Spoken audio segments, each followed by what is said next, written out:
Nous allons exposer le calcul du code PCM d'un signal de tension à travers l'exemple suivant. On suppose que la source d'alimentation utilisée est de 110 volts avec une fréquence de 60 Hz. On échantillonne ce signal entre les niveaux de tension moins 120 volts et 120 volts, et ce jusqu'à la troisième harmonique. Si on imagine que la forme temporelle du signal est celle-ci, eh bien sa décomposition en harmonique ressemblerait à quelque chose comme ceci.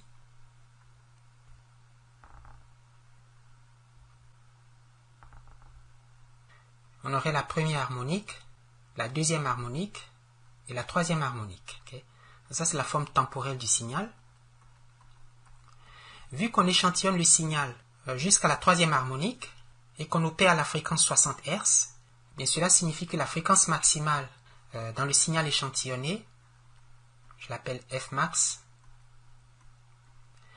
c'est la fréquence de la troisième harmonique, eh bien, qui vaut 60 Hz.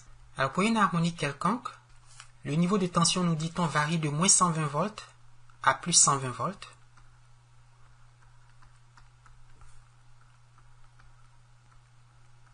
Et on voudrait échantillonner ce signal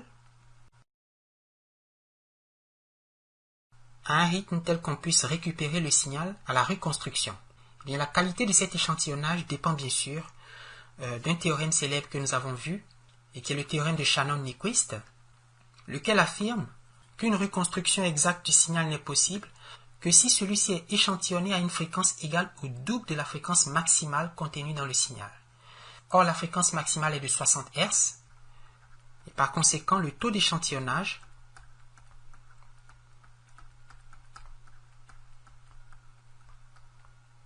est 2 fois la fréquence maximale, soit 2 fois 60 Hz, soit encore 120 Hz. Alors, ce résultat est valable pour une harmonique donnée. Donc, pour chaque harmonique, on va prélever 120 échantillons par seconde. Or, nous avons 3 harmoniques.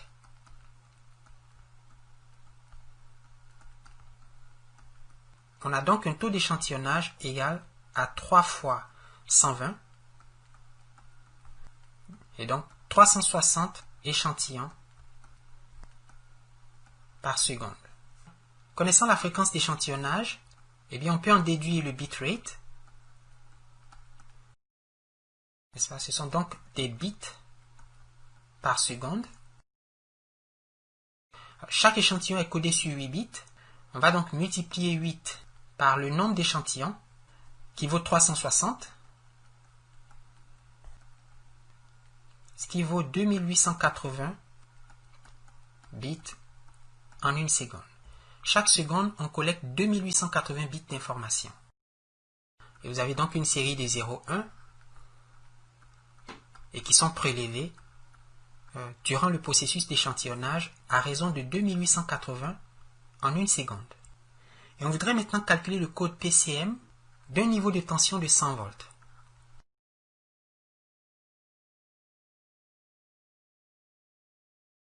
Eh bien, la première chose à faire est de quantifier ce niveau de tension. Alors, cette quantification, on l'a vu, correspond à l'opération suivante. On prend le niveau de tension d'intérêt, ici 100 volts, moins le niveau minimal de tension, qui est moins 120 volts, et qu'on divise par le niveau maximal de tension, qui est plus 120 volts, moins le niveau minimal de tension, multiplié par le nombre de niveaux de tension que l'on pourrait coder avec 8 bits. Or, nous savons qu'il y a 2 puissance 8 moins 1, et c'est-à-dire 255 niveaux de tension possibles qu'on peut coder avec 8 bits.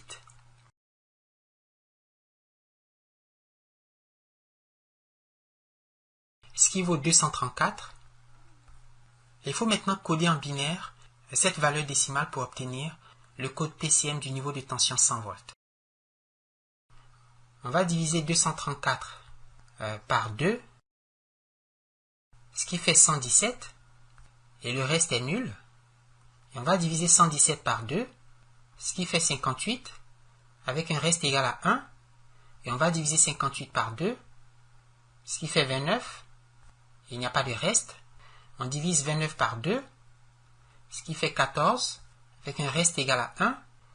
Donc, je prends 14 que je divise par 2, ce qui fait 7, avec un reste nul. Je divise 7 par 2. J'obtiens 3, avec un reste égal à 1. Je divise 3 par 2. J'obtiens 1, avec un reste égal à 1. Et finalement, je divise 1 par 2. J'obtiens 0, avec un reste égal à 1. Alors, pour obtenir le code PCM, pour le niveau de tension 100 volts, eh bien, il faut faire la lecture des bits de la fin vers le début. On a donc 1, 1, 1, 0, 1, 0, 1, 0. N'est-ce pas? 1, 0, 1, 0. Et voilà le codage sur 8 bits, donc sur 1 octet, ou 1 byte, comme disent les Anglais, d'un échantillon de ce signal qui a le niveau de tension 100 volts. Pour ce qui est du canal de communication, on nous dit que la bande de fréquence, c'est-à-dire le spectre du système de transmission, est l'intervalle de 3 MHz à 4 MHz. Et on nous dit aussi que le rapport signal sur bruit, mesuré en décibels, est égal à 24. Et quelle est donc la capacité du système de transmission? La formule de Shannon, pour la capacité d'un canal de communication, s'écrit C égale la bande passante, bandwidth, comme disent les Anglais, multiplié par le logarithme en base 2 de 1 plus le rapport signal sur bruit. Or, ce rapport n'est pas mesuré en décibels. Il faut donc convertir la mesure en décibels. Alors, on sait que le SNR, c'est 10 exposant le SNR en décibels divisé par 10. Et ceci est d'autant plus vrai que la mesure en décibels du rapport signal sur bruit se calcule en multipliant par 10 le logarithme en base 10 du rapport signal sur bruit. N'est-ce pas? Et donc le rapport signal sur bruit vaut 10 exposant 24 divisé par 10, soit 10 exposant 2,4, et ce qui vaut environ 251. Alors ça c'est d'une part. D'autre part, la largeur de bande, c'est l'écart entre les fréquences maximales et minimales de la bande passante du canal de transmission. Donc c'est 4 MHz, moins 3 MHz, et c'est-à-dire 1 MHz. La capacité du canal de transmission est donc égale à 1 multiplié par le logarithme en base 2 de 1 plus 251. Alors il faut convertir 1 MHz en Hz, donc ce qui fait 1 fois 10 puissance 6 Hz. Donc j'aurai ici 1 fois 10 puissance 6 fois cette quantité qui vaut 7,98 à peu près. On a donc un canal de communication de capacité 7,98 fois 10 puissance 6 bits par seconde, n'est-ce pas? Ou encore 7,98 mégabits par seconde. Mégabits par seconde.